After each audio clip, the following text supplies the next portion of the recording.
Welcome into our uncontested investing studio where we're continuing our conversation on all things property management. I'm your co-host, Nate Zielinski, joined by my co-host, Suzanne Andreessen. And today we are discussing tenant screening tips for growing portfolios. And Suzanne, we hinted at it a little bit in the last episode. But again, finding tenants, doing the screening process, this is something that often gets so overlooked in the real estate investing industry. People think that just because they have a beautiful asset, something that, anybody would want to live in, finding a tenant must be a piece of cake, right? But the contrary is obviously true. Well, and it's you want to make it as easy as possible, but collect as much data as you can. And certainly we touched on the automation of all of this and having the online application and making sure that everything that you're asking for them to do and uploading copies of their license, copies of their pay stubs, copies of their W-2s, whatever you're going to use in that criteria analysis. Make sure that it's easy to do, that you can get them in as quickly as possible. Yep. And it's an important caveat, right? Because we're not just talking about the one-off, the investors that maybe own 2 or 3 properties.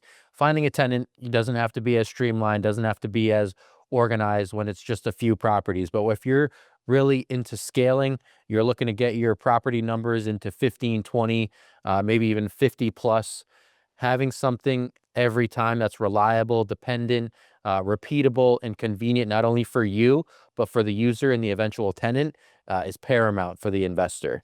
And there should be no gray area. You should be able to look at and you need to look at every application the Yeah. same way. If you have any indiscretions, they will come back and perhaps bite you in the rear end if you don't follow a particular process. Yeah. You don't want to be ever considered redlining or doing any of that by keeping somebody out of your tenant process. So make sure whatever process you use, it's fair and consistent Yep. for everyone that makes the application. Yep. You do need that system, like you mentioned. And I'm sure there's a lot of savvy real estate investors out there that maybe our listeners can tune into, follow the path that people have set before them. There's obviously people out there that are renting out 50-unit buildings, 100-unit buildings, 100-unit plus.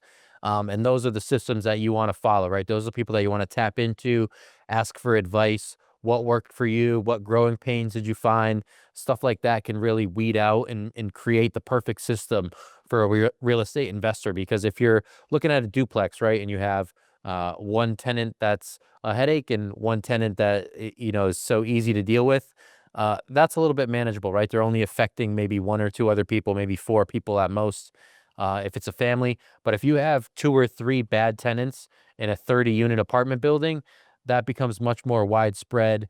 A lot more people are knocking on your door, so to speak, complaining about the interaction that they're having or the living situation that these people are now putting them under because they're causing a headache. And these all could have been weeded out with the proper system in place to screen your tenant. Well, and you want to make sure also, we there's a we communicate through uncontested investing with a wide variety of investors from 5 units to 1,000 units to Yeah. 5,000 units plus. And if you have a 2-family house, having a 50% vacancy is going to hurt a small investor. Versus if you have 3 tenants, 3 units out of 50, Yes. that you can weather that storm. But you want to make sure that as you find your process, make sure that it's able to tolerate growth, but also make sure that you've got everything that you need to get the tenant in there as quickly as possible, but secure your asset at the same time frame. Yeah. And there's legal compliance, which you mentioned a few moments ago, but there's also common screening criteria, right? So it's very important to be compliant. If anything ever gets taken to court, obviously the investor always wants to have the peace of mind that I did everything the right way that I should have. But then there's screening criteria such as credit score minimums, eviction history. So you have background checks in place, and then employment verification. So there's a lot of steps along the way that can give the investors that thought in the back of their mind that they are finding the right tenant because XYZ has been answered and crossed off their checklist. Well, you want to make sure that you're partnering with someone. I believe you had end-to-end solutions on a while ago, and you want to find a partner such as them that provides from soup to nuts. You don't want to have to evict. Yeah. So you want to do everything you can in advance of that. And should you have to evict, certainly find someone that can work for you in that benefit as well. But even as you're asking some of these questions, and I believe we had pet screening on a year or two ago as well. People are allowed to have sometimes you want to offer pets, but sometimes people are allowed to have pets and you can't ask why. Yeah. So make sure as part of your screening process that you aren't asking a question that can get you into a legal challenge. By and that could be a very costly mistake. Yep. Documentation, documentation, documentation, I think is the message that we want to hammer home to investors that are looking for tenants while they're scaling, while they're growing their portfolio. Having something documented, having written criteria, having something that your tenant signed is so paramount. It's going to save you like you wouldn't believe. Just it avoids subjective or risky decisions. It avoids any litigation. People are always talking about, I'm going to sue you, I'm going to sue you. But if you can pull up a written document that they sign, that they agree to for a certain amount of time, the power comes back to you as the investor, and you don't have to get involved in anything, right? It's just simply showing them what they signed and leaving it at that. And you don't need to mince words, any worst case scenario that you can think of, or I'm sure hopefully some of our investors haven't been through, but that documentation can save you. Well, and there's one key word that you brought up that I think is paramount, is subjective. This is not a subjective process, and it should also not be an emotional process. You may like the person sitting on the other side of your desk, Mhm. but are they worthy of the risk? And that's really where, if you can stay away from emotion and stick to just the Yeah. basics, I think you'll protect yourself on all of the problems that you may see in front of you. Yep. And then automating the application process kind of fits in with our technology discussion that we had in a previous episode. But online applications to standardize, streamline intake, all those things are super helpful if you can offer someone to do it online. Those applications, right? You're asking them upfront all the things that you want to know. You can collect information from multiple people, and then it's kind of like an interview process, and you can kind of go through and pick the best one for your property. And there's so many companies out there that are providing a solution for you. I mean, we've got, Avail, Rent Spree, Turbo Tenant, Buildium, Appfolio, to name a few. While you may say, "Oh, I don't need to pay that money," it's not a very extensive process to engage a partner that is their expertise. Yep. Because the cost savings of forgetting to do something or not doing it the right way, and not having a proper, evaluation of someone's license or background history, I think is worth every penny on the forefront versus the heartache and problems it causes on the back end. Yep. And there's less back and forth that way, right? It's just fill out the application. We'll reach out to you if you're a fit. If you don't hear back, then the prospective tenant has to look elsewhere, right? So it takes a lot of those headaches out. And you can just set it up at the beginning. This is the process I want. Yes, things may need to be updated in the future. You always want to make sure that, as you mentioned, the legal guidelines are where they need to be, the standards are where they need to be.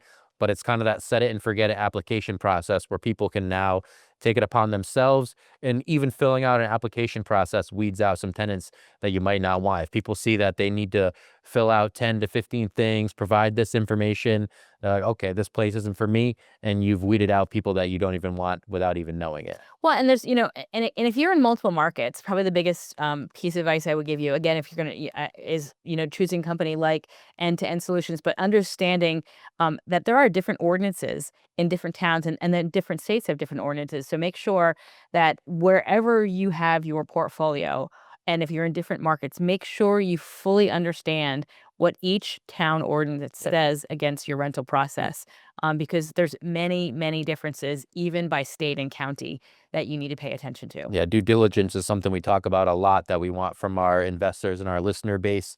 Hiring legal help is another way to go about that, right? If you're at the point where you're scaling and you're getting apartment buildings that are needing 50 tenants to fill, you're probably in a financial position where it's smart to hire legal advice.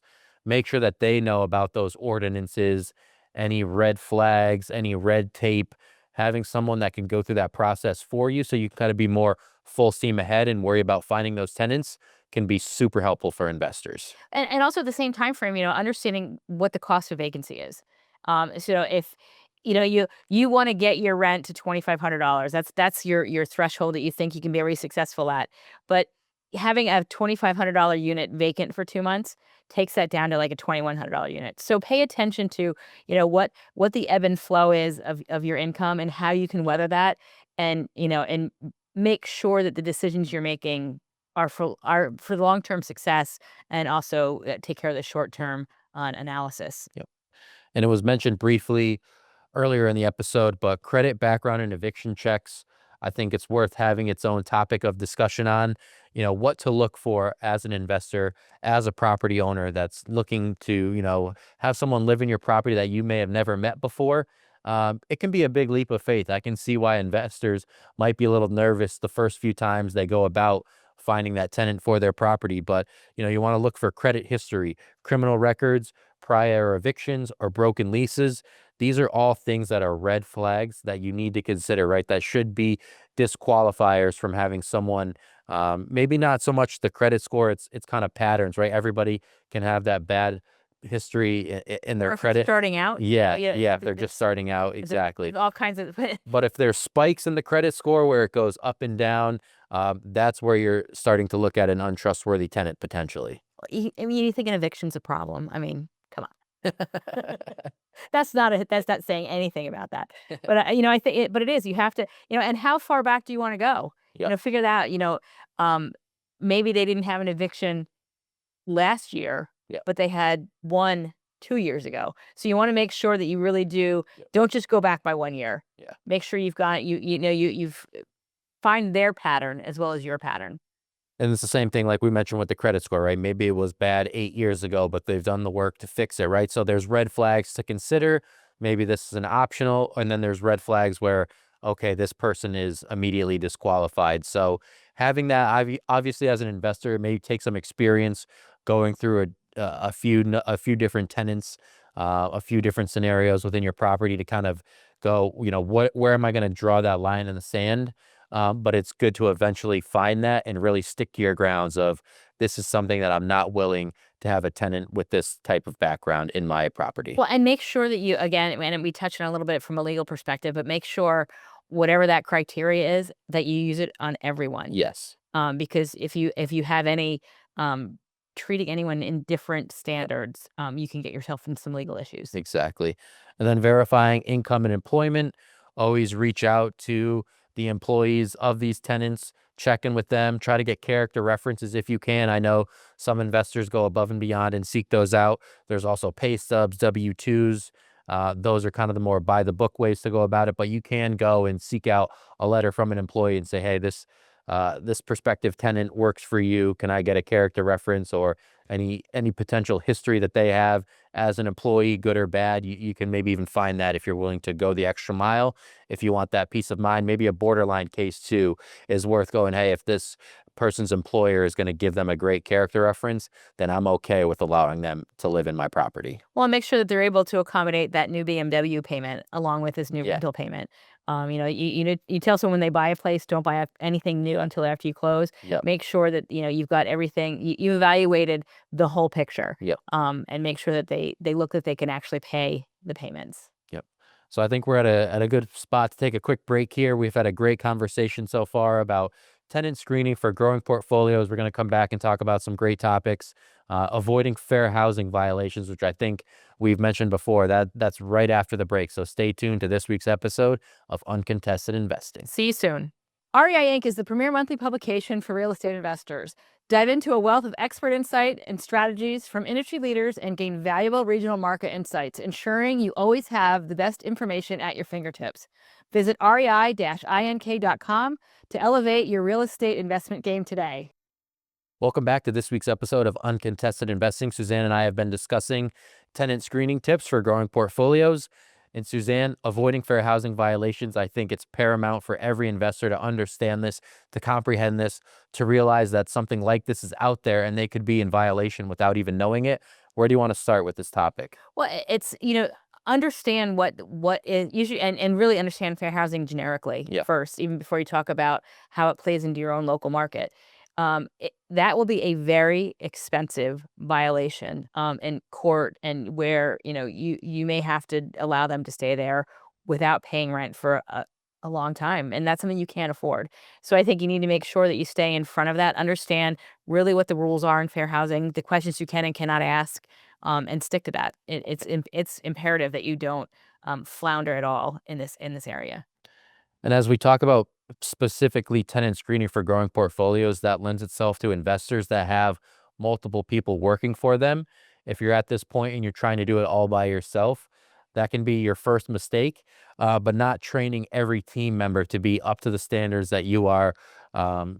Reading those fair housing laws, studying those. So no assistant of yours, no employee of yours can fall through the cracks and make that mistake that comes back to bite you, because believe it or not, there are tenants out there that are waiting to pounce on any mistake and realize that they can take advantage of it. And as you mentioned, that can lead to just Multiple months. allowing them Year. to live there for free without any hesitation. They can kind of do whatever they want. They then are in the position of power because they know you violated a law that can really hinder your growth. And make sure, if these are also, anything is built before 1979 that could have lead paint, that could have, there's make sure that, if they've got young children, what are the things that you're opening yourself up to, or fall hazards, or that the banisters aren't, properly spaced, for your railings and whatnot, because if they've got children that you've got, they're living in a condition that you're unaware of, but still doesn't meet the fair housing guidelines,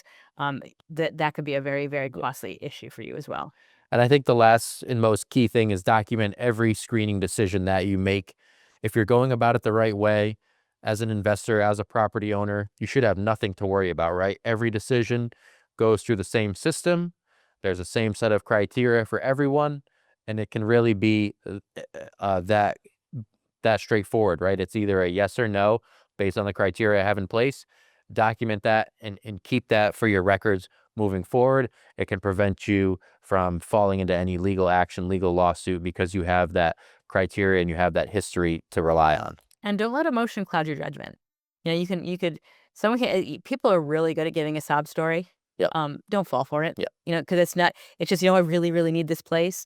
And then you really, really are going to need to get them out. Yeah. And so you make sure that you're covering, on everything that you need, but, just have a standard and stick to it. That's probably the biggest piece of advice we can give you is don't bend the rule, because you'll find yourself getting in trouble eventually from it. Very similar to the buy box for investors that are looking to get portfolios, right? We always talk about not making emotional decisions when adding properties to your portfolio. Have that same attitude when it's tenants that are living in your property. Well, just think of what is the cost of having something go wrong? Yeah. Whether they carry over for 4 months and you can't evict them. Make sure that you've documented and have a process in place that protects you through the whole rent cycle. Yep. From start to finish. And if you tuned into us last week, believe it or not, technology can help you with this as well, right? There's property management softwares out there. There's screening workflows out there. So there's so many ways that tech can just help you with this process. And it takes emotion. It takes you out of the process and it allows it to just be, does this tenant meet my standards? Technology can help you decide that and automate it as well, streamline the process. There's follow-ups, there's rejection letters that writing tools can even draft up for you to be as professional as possible. So just take advantage of all the technology that's out there because it can help you in a number of different facets when you're talking about the screening process. And find, get your lease written properly. Find and there's lease writing tools. All of that's out there. And certainly ChatGPT has really come into that. But you talked about having your documentation, having an automatic letter that goes out. Thank you, but we found another tenant. Good luck on your search for that. Make sure that you cover all of those bases. And making sure that even you've got everything properly written in your lease agreement. Yeah. And what are the protections mostly for you as a landlord? Yep. And I think going back to it, the red flags versus second chances, this is definitely a point worth reiterating.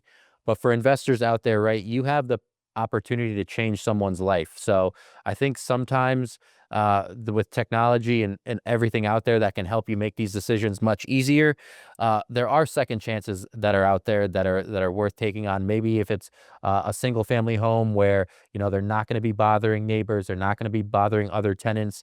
Take a look at it. Right? Is it weak credit? Is it strong income?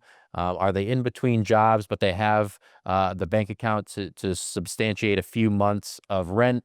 So there are opportunities where you want to give someone a second chance, but there also has to be that red flag list that I cannot allow anybody that meets this red flag criteria to step foot in one of my properties. Well, and we've all had to start out once, Yes. or maybe even more than once, Yep. when you're starting over. But I think it's, and I think it's important that we offer people the opportunity, Yep. and say, it's really, and have a candid conversation with, Nate, this is, you're right on the borderline of what we Yeah. consider, an allowable income. What are you planning on doing if you can't? Are you going to go and, be a waiter at the local Mhm. restaurant one night a week? What are you prepared to do to make this work for you? Yep. And they may tell you that. And they offer, I'm already going to get a second job. I really want this, whatever it is, give them a chance. And sometimes a second chance, credit, a good credit history, or as it's improving, you can watch the scores. It shows their intent. Yeah. And I think intent is a good piece. But again, we talk about not letting the emotion get to you, but the intent, where do you think they're going? Yeah. And there's ways to do it right without letting that emotion get involved.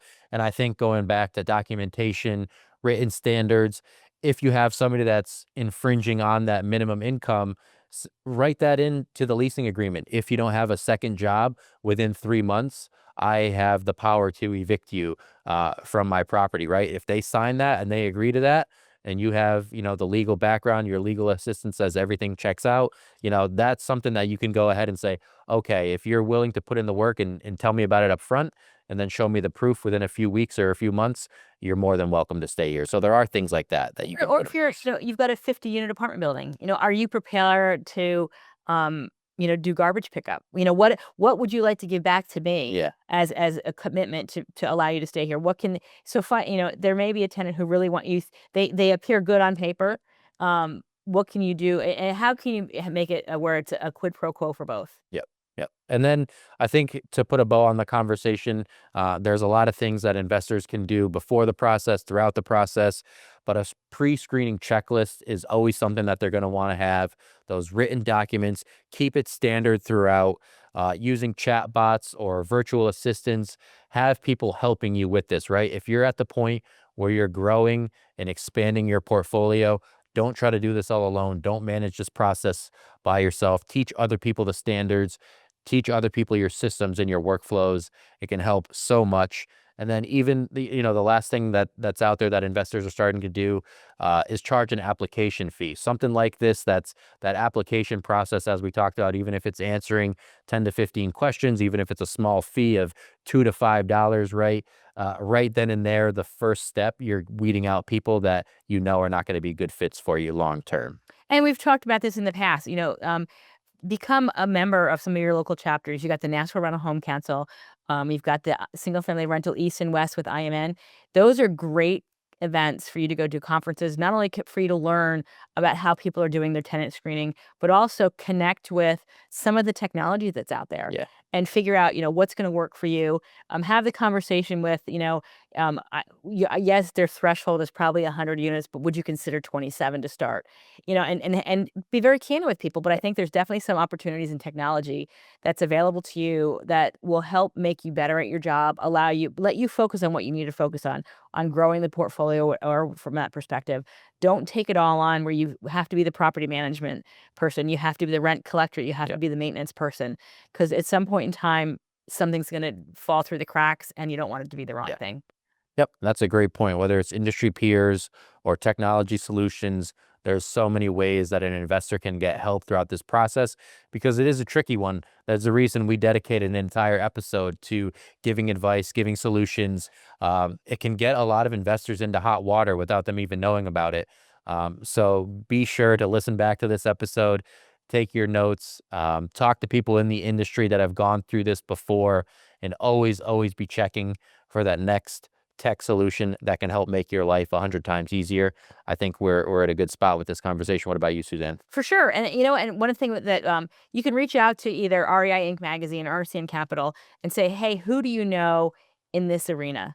We're so well connected with everyone in the space that we are here to not only educate you on what's happening in Yep. the industry, but help you get past your next hurdle. That's Yep. really what our goal is today. And I think it's a great opportunity for our listeners out there to comment on this video. Sure. Is there anything that they're using that helps them in this process? Is there any horror stories that maybe they're willing to share that can help the next investor on their journey? So always feel free to leave a comment, like the video, subscribe. We're always looking to grow our uncontested investing community. But for our conversation about tenant screening tips for a growing portfolio, I'm Nate Zielinski. She's Suzanne Andreessen. We'll be here same time next week. You guys have a good one, and we'll see you on the next episode of Uncontested Investing. See you soon. Thank you for listening to Uncontested Investing.